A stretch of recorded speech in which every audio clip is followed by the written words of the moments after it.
I was sitting across from Tara at our favorite Italian bistro candlelight, dancing across her face as she laughed at my terrible joke about pasta. 3 years together, and her smile still made my heart skip. We had been apartment hunting all week, talking about rings and future plans. Everything felt perfect, except for that nagging feeling in my gut that something was shifting between us. I never imagined that in just 2 weeks, she would tell me I was replaceable, shattering everything I thought we had built together. Before I tell you how my world collapsed when she said those words to me, let me know where you are watching from in the comments. Hit that like button if you have ever had someone who claimed to love you suddenly turn cold. Subscribe to hear how I finally stood up for myself. The first time I saw Tara was at my college friend Derek's housewarming party. I had almost skipped the event after a brutal week debugging code at my software engineering job, but Derek insisted I needed to socialize. Thank goodness, I listened. I spotted her across the crowded living room, her dark hair falling in waves past her shoulders, animated hands moving as she told a story that had everyone around her laughing. Our eyes met briefly, and she flashed a warm smile that convinced me to navigate through the party toward her group. Derek introduced us with a knowing smirk. Marlon, this is Tara. She just started at Kingston Marketing. Tara Marlon is the computer genius I told you about. Computer genius sounds much cooler than what I actually do all day. I admitted, suddenly self-conscious about my standard tech guy appearance. Jeans, button-up shirt, and perpetually messy brown hair that never quite cooperated. Let me guess, she replied, her hazel eyes twinkling. You spend hours staring at screens of incomprehensible code while drinking questionable amounts of coffee. That is disturbingly accurate. I laughed. What gave it away? The way you analyzed the room before approaching. Methodical. Like you were debugging a social situation. She took a sip of her wine, eyes never leaving mine. We spent the next 3 hours in our own bubble, discovering shared passions for indie films, hiking trails nobody else seemed to know about, and a mutual addiction to those little hole-in-the-wall restaurants that served authentic international cuisine. When the party wound down at 2 a.m, exchanging numbers felt like the most natural thing in the world. Our first date was at a small Vietnamese restaurant she recommended. I arrived 15 minutes early, nervously checking my phone every 30 seconds. When she walked in, wearing a simple blue dress that somehow made her look both sophisticated and approachable, I knew I was in trouble. I hope you do not mind, she said, sitting across from me. But I already took the liberty of ordering their special spring rolls. They sell out fast, and they are absolutely worth breaking first date protocol. Her confidence was magnetic. By the end of dinner, after swapping stories about our most embarrassing college moments and debating the merits of various hiking trails in Colorado, I realized I had not checked my phone once. For a tech guy perpetually connected to devices, this was unprecedented territory. What followed was the kind of whirlwind romance I had previously rolled my eyes at in movies. Weekend road trips to nearby mountain towns. Introduction to friends who immediately approved of our pairing. Quiet nights watching obscure documentaries, her head on my shoulder, debating theories until sunrise. 6 months in, friends started referring to us as the power couple. Tara was rapidly climbing the ladder at Kingston Marketing with her innovative campaigns, while I had just landed a major project at my tech firm. We balanced each other perfectly. Her creative vision complementing my analytical approach to problems. You know what I love about us, she said one night, as we lay on a blanket in her backyard, stargazing after a small dinner party with friends. We make each other better versions of ourselves. At the 1-year mark, moving in together seemed like the obvious next step. We found a 2-bedroom apartment with an open floor plan and large windows overlooking downtown Denver. Tara transformed it into a space that perfectly reflected both our personalities. Clean, modern lines, softened by artistic touches, and vibrant colors. Home is wherever we are together, she wrote in my anniversary card. and I believed it with every fiber of my being. We supported each other through career challenges. Late nights when her campaigns needed last-minute revisions, weekends when I was troubleshooting critical system failures. I held her when she cried after losing a major client. She brought me food and forced me to take breaks during 72-hour coding sprints. After 2 years, we were discussing marriage and house hunting on weekends. I had started researching engagement rings and setting aside money from each paycheck. Our future seemed certain, mapped out in shared dreams and practical plans. That is what made the subtle shifts in our relationship so disorienting when they began. Around the 2.5-year mark, Kingston Marketing underwent a major restructuring. Tara was promoted to team lead, but faced significant pressure from the new management. She started working later, coming home exhausted sometimes, too tired for our usual evening conversations. I understood completely. Career advancement required sacrifice, and I wanted to support her success. But something else changed too. Something harder to define. Her new team included Jackson Hayes, a 30-year-old finance director with an MBA from Wharton and the kind of effortless charisma that made everyone in a room gravitate toward him. I met him at the company holiday party and immediately felt inadequate in my department store suit next to his tailored Italian ensemble. Marlon, the coding wizard Tara never stops talking about. He boomed, clapping my shoulder with a perfectly manicured hand. You must be some kind of genius to have landed this one. He meant it as a compliment, I think. But something in his tone suggested surprise, as if he could not quite understand what Tara saw in me. Over the following months, Jackson began appearing more frequently in Tara's stories about work. They were collaborating on a major campaign together, spending long hours strategizing. Occasionally, he joined our friend group for happy hours or dinner. I tried to be welcoming to suppress the irrational jealousy that flared whenever he referenced inside jokes I wasn't part of. Around this time, Tara became increasingly critical of small things. My wardrobe choices, the way I loaded the dishwasher, my reluctance to attend networking events with her colleagues. You have so much potential, Marlon, she would say, straightening my collar or fixing my hair before we went out. You could be running your own development team if you just put yourself out there more. I dismissed my growing unease. Every relationship hit rough patches, and we had built such a strong foundation. A few bumps in the road were nothing to worry about. Then came our 3rd anniversary.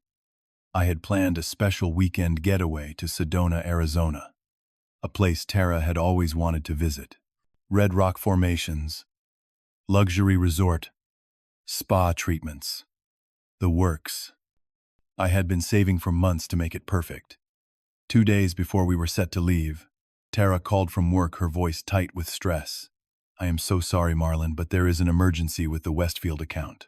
They are threatening to pull their business unless we completely revamp the campaign by Monday. My heart sank, but I understood. No problem. We can reschedule for next month. Do what you need to do. You are the best, she sighed with relief. I promise I will make it up to you. I spent that weekend alone in our apartment, ordering takeout and binge-watching sci-fi shows I had neglected. On Saturday night, while scrolling through social media, I saw a post from another Kingston employee. A group photo from a regional marketing conference in Phoenix. Front and center were Tara and Jackson, cocktails in hand, her head thrown back in laughter at something he had said. My stomach clenched. Phoenix was just 2 hours from Sedona. When she returned Sunday night, I showed her the photo. I thought you were working on the Westfield account. I was, she said, dropping her suitcase by the door. The conference was last minute. Jackson thought it would help us network with potential new clients to replace Westfield if we couldn't save the account. You couldn't have called to let me know. We could have still done part of our weekend in Sedona. She sighed, rubbing her temples. Marlon, it was chaotic. We were strategizing on the flight in the hotel lobby between sessions. There literally wasn't time for a vacation. Her explanation made sense logically, but something felt off. For the first time in our relationship, I wondered if she was being completely honest with me. The months following the canceled Sedona trip brought a growing distance between us that I desperately tried to ignore. Physical affection, once so natural between us, became increasingly rare. Tara would tense slightly when I put my arm around her, or move away after brief kisses. Our passionate intimacy dwindled to occasional perfunctory encounters that left me feeling more lonely than satisfied. Her phone became an extension of her hand. Constant texting even during our dinners or movie nights. When I asked who she was, messaging her answers grew vague. Just work stuff. Or, you would be bored, with the marketing jargon. Late nights at the office became the norm rather than the exception. Twice I surprised her with her favorite takeout, only to find her department dark and her desk empty. Both times she explained she had been in meetings at other locations but seemed annoyed by my unexpected appearance. I tried everything to rekindle what we had lost. Surprise date nights at new restaurants. Weekend plans based on activities she had mentioned wanting to try. Small, thoughtful gifts that referenced inside jokes or special moments. She would smile and thank me, but her enthusiasm felt forced her mind clearly elsewhere. During a barbecue at our friends, Kyle and Sophia's place, Sophia cornered me in the kitchen while I was grabbing beers. "Is everything okay with you and Tara?" she asked, her voice low. "Yeah, of course." "Why, I do not know. You two seem different lately. Less connected." She hesitated, and she mentions this Jackson guy a lot. "They work closely together," I said, automatically the practiced explanation I had been telling myself. Sophia nodded, but did not look convinced. "Just take care of yourself, Marlon. You deserve someone who looks at you the way you look at her." Her words haunted me for days afterward, forcing me to acknowledge what I had been trying so hard not to see. The breaking point came during a dinner party we hosted for Tara's work colleagues, including Jackson. I had spent the entire day cleaning our apartment and preparing a complex recipe I had found online. Braised short ribs with a red wine reduction that required hours of attention. Tara arrived home just 20 minutes before guests were due, rushing to change clothes and set out wine glasses. When I asked if she could help with final preparations, she snapped, "I have been dealing with clients all day, Marlon. Can you handle this one thing?" Throughout the evening, she barely acknowledged my contributions. When complimented on the food, she smiled tightly and said Marlon found the recipe online without mentioning the hours of preparation. Jackson dominated the conversation, holding court with stories about his previous position at a prestigious New York firm and name-dropping clients. He sat next to Tara, their chairs, somehow closer than everyone else's shoulders occasionally touching, as they laughed at shared memories. While clearing plates in the kitchen, I overheard them talking in lowered voices by the wine rack. Poor Marlon, Jackson chuckled, still dressing like he is in a college computer lab. Instead of defending me, Tara laughed. "I know. I have tried to upgrade his wardrobe, but he is resistant to change." "Some people get too comfortable," he replied, his voice dropping further. "They stop evolving." I pretended not to hear when I returned with dessert plates, but the knot in my stomach tightened. In my own home, I felt like an outsider, a feeling that only intensified as the evening progressed. And Tara continued to orbit around Jackson, their inside jokes and casual touches becoming increasingly obvious. After everyone left, I waited up for her to finish cleaning. When she finally came to bed, I could not hold back any longer. "What is going on with you and Jackson?" I asked, trying to keep my voice steady. She froze, in the act of removing her earrings. "What are you talking about?" "The way you two act around each other. The inside jokes. The touching. You were practically ignoring me all night in front of your colleagues." "God, Marlon," she sighed heavily. "Are you really going to be this insecure? We work together. We are friends. That is it. It does not feel like just friendship from where I am standing." Her face hardened. Maybe the problem is you are standing in the same place you were 3 years ago while I am moving forward in my career. The conversation escalated quickly. I tried to express how hurt I felt by her recent behavior, how excluded from her life. She dismissed my concerns as insecurity and jealousy, her voice rising with each exchange. "You do not understand the pressure I am under," she shouted. "Jackson gets it because he is in the same world, facing the same challenges. And I am just too stupid to understand." I shot back anger, finally breaking through my hurt. "That is not what I said," she replied coldly. "But if you cannot handle my friendships, you are replaceable. There are plenty of men who would not be so insecure." Replaceable. The word struck like a physical blow. In 3 years together, through all our talk of forever, I had become something she could simply swap out for a better model. I slept on the couch that night, replaying her words in my mind until sunrise. For the next week, we existed in tense silence, orbiting each other in our apartment, without really connecting. She stayed later at work, and I found reasons to leave early in the morning. Then came the discovery that shattered any remaining illusions. Tara was in the shower when her phone lit up on the coffee table. Normally, I would never invade her privacy, but the preview caught my eye. A message from Jackson. "Last night was amazing. Still thinking about how you." The rest was cut off. My hand hovered over the phone, my brain at war with itself. Was I really going to be the guy who snooped through his girlfriend's messages? But if something was happening, didn't I deserve to know? Before I could decide, the bathroom door opened. I moved away from the phone, heart pounding, but the seed had been planted. The next day, while Tara was at a client meeting, I found myself staring at her laptop. She had left it open on the kitchen counter, her password saved. One click would give me access to her messages, her email, the truth, whatever it might be. I hesitated, disgusted with myself for considering it.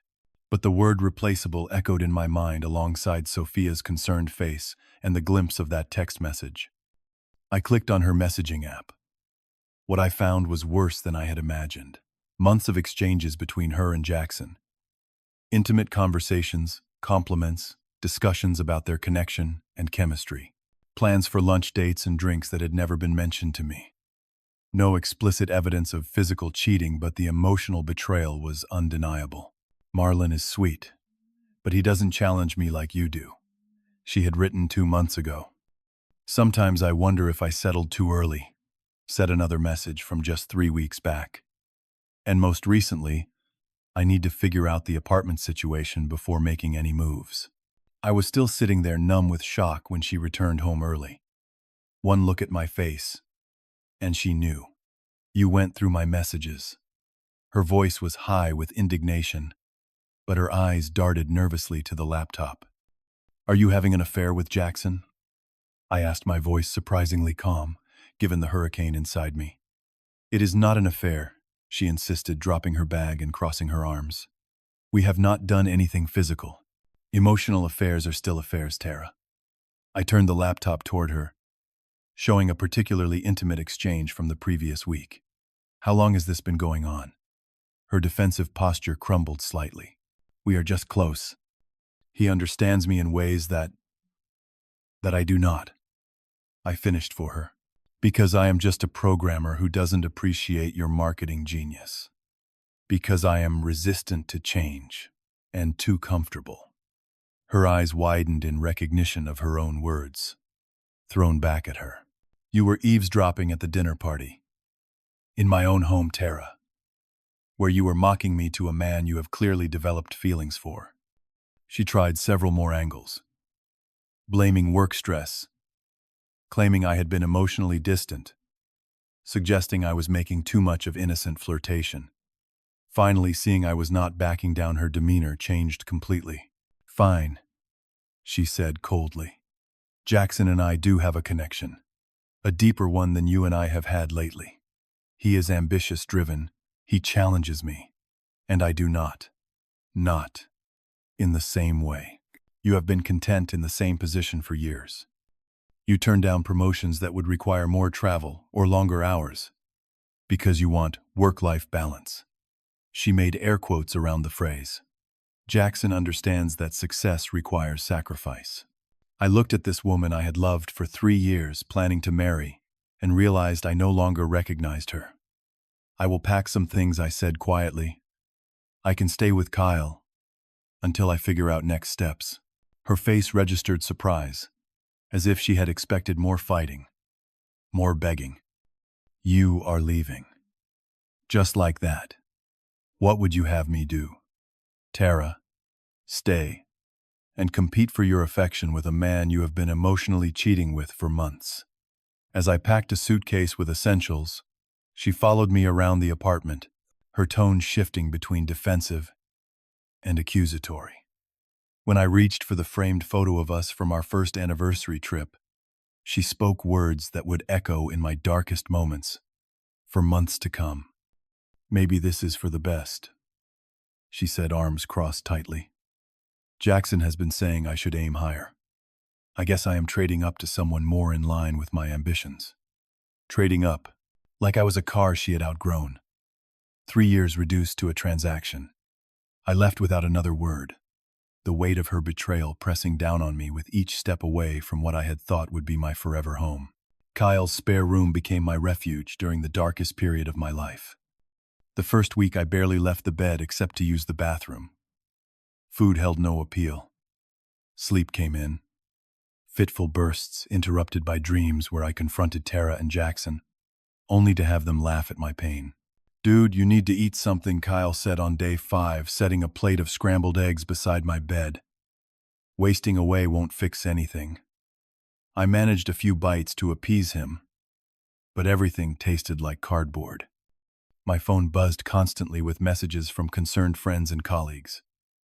I had called in sick to work using accumulated vacation days to avoid explanations I wasn't ready to give. The worst part was the compulsive checking of social media. Within 2 weeks of our breakup, Tara and Jackson had gone official online. Photos of them at restaurants, at concerts with friends. Her smile brighter than it had been with me in months. Each new post was a fresh knife to my already shredded heart. At work, when I finally returned, my performance suffered noticeably. Projects that once energized me now felt meaningless. My team lead, Marcus, pulled me aside after I missed a critical deadline. "Whatever's going on, Marlon, you need to address it," he said, concern evident beneath his professional tone. "Take some personal time if needed, but I need the old you back when you return." I nodded, accepting his offer of 2 weeks emergency leave. What I didn't tell him was that I no longer recognized the old me either. That version of Marlon had been confident, optimistic, secure in his relationship and future. This new version felt hollow, defined by rejection. The turning point came after 3 weeks of this half-existence. Kyle and Sophia staged what can only be described as an intervention, sitting me down in their living room with no escape route. "This has to stop," Kyle said firmly. "You are letting her destroy you long after she is gone." Sophia nodded in agreement. "The Marlon we know would not give someone that kind of power over him." "You do not understand," I protested weakly. "I thought we were forever." She called me replaceable. Trading up. "Do you know what that does to someone?" "It hurts like hell," Kyle acknowledged. "But you have 2 choices now. Let this break you permanently, or use it to rebuild something stronger." Their tough love approach cracked something inside me. Not healing exactly, but the first recognition that healing might be possible. That night, I deleted all social media apps from my phone, cutting off my self-destructive information pipeline about Tara and Jackson's evolving relationship. The next day, I made an appointment with a therapist, Dr. Hammond, a gray-haired man with kind eyes and a direct approach that cut through my self-pity. "What Tara did was cruel and selfish," he told me in our first session. "But giving her permanent residence in your head is a choice you are making. Let us work on evicting her." Over the following weeks, our sessions helped me understand destructive patterns in how I processed rejection. I had tied my entire self-worth to Tara's validation, and when that was withdrawn, I had nothing to fall back on. Your value as a person has nothing to do with her ability to recognize it, became Dr. Hammond's mantra in our sessions. Slowly, I began reconnecting with neglected aspects of myself. I returned to rock climbing, a hobby I had loved in college but abandoned as Tara and I became more serious. The physical exertion and mental focus required left no room for rumination about my failed relationship. I reached out to old friends who had drifted away during my relationship. Many welcomed me back without judgment, creating space for me to rebuild a social identity separate from being Tara's boyfriend. The first day I realized I had gone 24 hours without thinking about Tara felt like a miracle. I mentioned it to Dr. Hammond, who smiled knowingly. "That is how healing works," he said. "Not all at once, but in expanding intervals of peace." As my personal life began to stabilize, I redirected my energy toward professional growth. The tech industry was constantly evolving, and I had grown complacent in my comfortable position. Tara's criticism stung precisely because it contained a kernel of truth. Not that I needed to change for her, but that I had stopped challenging myself professionally out of comfort. I enrolled in an intensive coding boot camp, focusing on emerging technologies, attending evening sessions after work. The mental challenge was exactly what I needed. Complex problems requiring full concentration, leaving no bandwidth for dwelling on the past. 4 months after the breakup, something unexpected happened. My bootcamp instructor mentioned a former colleague now working at Nexus Technologies in San Francisco who was looking for developers with exactly my skill set. "They are doing groundbreaking work," he told me. "You should send him your portfolio." Under normal circumstances, I would have dismissed the idea immediately. Leave Denver. Start over in an expensive city where I knew no one. Impossible. But my circumstances were anything but normal. Denver had become a minefield of memories and potential uncomfortable encounters. Every coffee shop, restaurant, and park held echoes of my relationship with Tara. I submitted my portfolio that night. 2 video interviews later, I received an offer with a salary that made my eyes widen, nearly double what I was currently making. "Take it," Kyle urged when I shared the news. "This is the fresh start you need." Dr. Hammond agreed. Sometimes geographical changes facilitate psychological ones. New surroundings can help cement new patterns of thinking. The decision to accept the offer and relocate to San Francisco became my first decisive act of reclaiming my life. I gave notice at work, sold or donated most of my possessions, and found a small but modern apartment in the Mission District through a realtor recommended by my new employer. My last therapy session with Dr. Hammond felt like a graduation. "Remember," he said, as we shook hands, "healing is not linear. There will still be difficult days ahead, but you have the tools now to navigate them." San Francisco welcomed me with fog-shrouded mornings and vibrant, diverse neighborhoods that bore no resemblance to Denver. My new apartment, though smaller than the one I had shared with Tara, was mine alone, a blank canvas awaiting new memories. Nexus Technologies proved to be exactly the professional challenge I needed. The work was cutting edge, the team brilliant and collaborative. Within weeks, I found myself fully engaged in projects that stretched my abilities and reignited my passion for problem-solving. I established a new routine: early morning runs along the Embarcadero, challenging workdays and weekends, exploring my adopted city. Through a tech meetup group, I made new friends who knew nothing about my heartbreak or history with Tara. People who accepted me as I was in the present.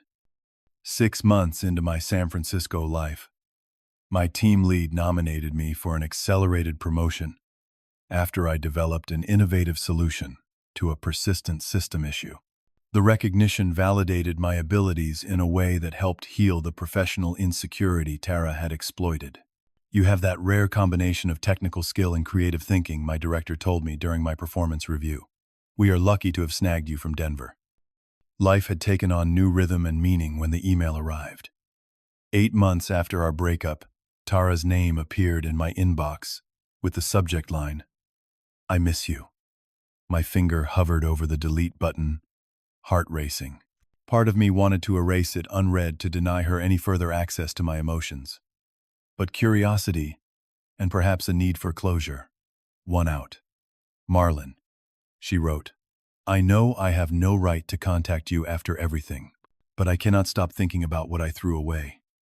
Things with Jackson weren't what I thought. I made a terrible mistake. Can we talk, please?" The email unleashed a flood of emotions I thought I had processed and released. Anger, hurt, confusion, but surprisingly not longing. I closed my laptop without responding and went for a long walk along the coast, allowing the salt air and crashing waves to clear my mind. That evening, I called Dr. Hammond, who had agreed to occasional phone sessions if needed. "What do you want to do?" he asked after I described the email. "Part of me wants to ignore it completely," I admitted. "Another part wants to know what happened, and a small petty part wants her to know I am doing great without her." "All understandable reactions," he said. "The question is, which response serves your healing process best?" After our conversation, I decided that complete avoidance might leave lingering questions. A brief, bounded conversation might provide closure. I replied to Tara's email with clear boundaries. I would speak with her once, by phone, at a specific time. When my phone rang at the appointed hour, my hands were steady. 8 months earlier, such contact would have sent me into an emotional tailspin. "Thank you for agreeing to talk," she began, her voice smaller than I remembered. "What did you want to say, Tara?" I kept my tone neutral, neither warm nor cold. What followed was a tearful monologue about her regrets. Jackson had ended their relationship after just 3 months. She explained right after receiving a promotion she had helped him secure. He had moved on to dating their boss, a strategic relationship that further advanced his career. "He used me," she said, voice breaking. "The same way I used you. I see that now." Her friend group had fractured in the aftermath, many taking Jackson's side due to his social connections. Her career had stalled after a company reorganization placed her under a manager who favored Jackson's new girlfriend. "Everything fell apart," she continued, "and all I could think about was how different my life would be if I had appreciated what we had, instead of chasing something that turned out to be completely hollow." As she spoke, I felt an unexpected emotion rising within me, compassion. Not because I wanted to reconcile, but because I recognized the pain of having one's self-worth shattered. "I am sorry that happened to you," I said sincerely. "No one deserves to be used and discarded." Her breathing hitched. "I did that to you, though. I was terrible to you, Marlon. You were the best thing in my life, and I threw it away for someone who never cared about me at all." "Why are you telling me this now?" I asked, cutting to the heart of the matter. A pause. "Because I want another chance. I made the biggest mistake of my life, and I want to fix it. I could visit San Francisco. We could start slow, see if there is still something there." 8 months ago, those words would have been everything I wanted to hear. Now they prompted a realization I no longer felt the ache of missing her. The life I had built in San Francisco was fulfilling in ways my relationship with Tara had never been. I had discovered strengths in myself that might have remained dormant if she hadn't forced this painful journey of reinvention. "Tara," I said gently, but firmly, "I am not the same person you left behind. The life I have built here is good. Really good. I am not looking to revisit the past. Please," she begged, desperation creeping into her voice. "I know I do not deserve another chance, but what we had was special. We can rebuild it. I will move to San Francisco. I will do whatever it takes." "It would not work," I replied, surprising myself with how certain I felt. "What we had was based on who we were then. We are different people now." Her tone shifted, promises flowing rapidly. She would change. She understood what she had lost. She had told her family and friends how wrong she had been. "Everyone thinks I am such a fool," she admitted. "My sister will not even talk to me after the way I treated you." And she is right.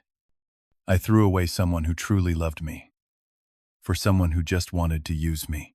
As she continued, I recognized the same pattern from our relationship. Her needs and feelings taking center stage, my role cast as the solution to her problems, rather than a partner with equal standing. "I forgive you," I said when she paused for breath. "Genuinely. But forgiveness does not mean we should be together again. That chapter of our lives is closed, Tara. I wish you healing and happiness, but it needs to be separate from mine." Her crying intensified, but I held firm. Lozinger, when we finally ended the call, I felt neither triumph nor sadness, just peaceful certainty that I had made the right decision. 6 months later, a business conference brought me to Denver for the first time since my departure. After a day of presentations and networking, I found myself at the hotel bar, ordering a local craft beer I had missed during my time away. "Marlon." A familiar voice made me turn. Jackson stood there looking less polished than I remembered. His designer suit had been replaced by casual business attire. His confident posture diminished. "Hey," I responded, surprised by my lack of emotional reaction. No anger, no jealousy, just mild curiosity. "I heard you moved to San Francisco," he said, sliding onto the adjacent bar stool without asking. "Big promotion, right?" "Something like that."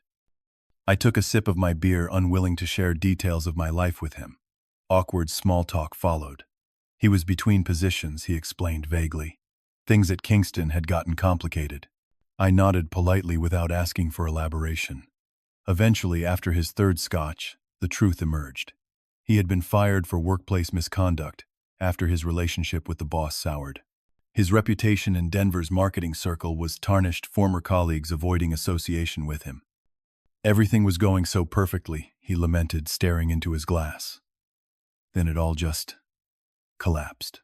Looking at him, this man who had once represented everything I thought I lacked, I felt an unexpected emotion: pity. His self-worth had been entirely built on external validation, just as mine once was. Without it, he seemed hollow. "I hope things improve for you," I said, sincerely finishing my beer and placing cash on the bar. "Take care, Jackson." Walking away, I realized I felt no satisfaction in his downfall. The man who had once loomed so large in my nightmares now seemed small, inconsequential to my life's path. Back in my hotel room, I found myself reflecting on the 1-year anniversary of my move to San Francisco. In 12 months, I had transformed from a devastated ex-boyfriend to someone I genuinely liked being. Someone stronger, more self-aware, more authentically myself. My new relationship with Elise, a children's book illustrator I had met through mutual friends, was built on a foundation of mutual respect and honest communication. We moved slowly, both bringing lessons from past relationships into our evolving connection. "I like who I am when I am with you," she had told me recently. "Not because you define me, but because you create space for me to be fully myself." That I realized was the profound difference. Tara had wanted me to change to fit her vision. Elise and I encouraged each other's authentic growth. The painful journey through betrayal had ultimately led me to a more genuine happiness. Not despite the pain, but because of the growth it demanded. I had learned that self-worth must come from within, that love should enhance rather than define one's identity, and that sometimes the cruelest moments can redirect us toward our truest path. As I packed for my return flight to San Francisco, to my home, my fulfilling job, and the new relationships that enriched my life, I felt profound gratitude for the journey, thorns and all. I often think about how differently things might have turned out if Tara had never uttered those words. "You are replaceable." Would I have remained in a relationship where I was undervalued, Would I have continued to shrink myself to avoid rocking the boat? Would I have ever discovered the strength and resilience that defined my rebuilding? Pain can be transformative if we allow it to be. Not the pain itself, but our response to it. Our refusal to let it define us permanently.